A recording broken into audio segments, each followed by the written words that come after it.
Hi everybody from Boys and Girls Club of Northeastern Pennsylvania. Today I'm going to give you a brief introduction into opening up a checking and or savings account at one of your local banks, hopefully Fidelity Bank. The checking and savings accounts are the most common types of accounts opened up at banks.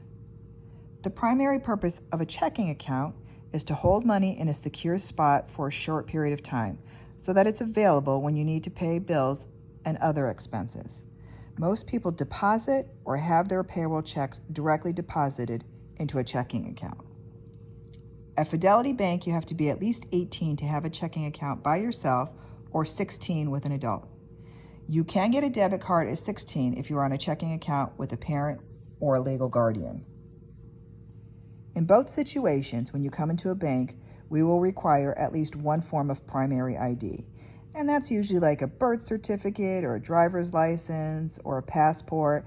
And if you can't provide us with one form of primary ID, we will request at least two forms of secondary ID. We will also need your social security number, date of birth, address, and phone number. One of the most important things about maintaining a checking account is that you have to keep track of the balance.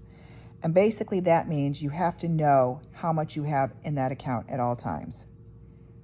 If you want to keep track of your account manually, we will provide you with a blank ledger when you first open up your account. Your account off with $100. Your beginning balance is $100.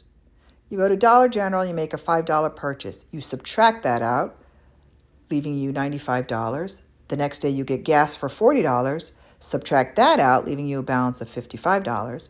And on the third day, you make a deposit of $100. So you would add that in, leaving you with $155. There is a deposit column, a payment column, and a column for your date.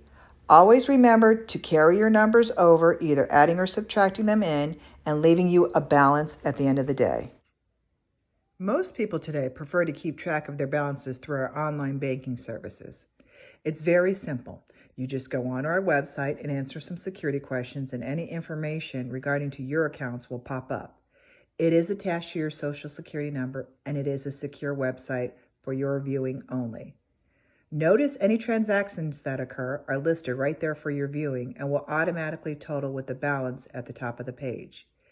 Please do not confuse debit cards with credit card transactions. Debit cards come out of your account instantly, where credit card transactions accrue over a month. With credit card transactions, you will receive a monthly bill for your payment, whereas with debit card transactions, they are instant. Also, please keep in mind that checks can take a few days to clear by the time they are mailed, received, and taken to the bank by the recipient. Writing a check is becoming more of a thing of the past. However, I will give you a quick demonstration on how to write one next. You can see writing a check out is pretty easy. You just fill in the blanks. The date, the paid to the order of, which is usually the company who you're making the check payable to. The numeric amount goes in the square.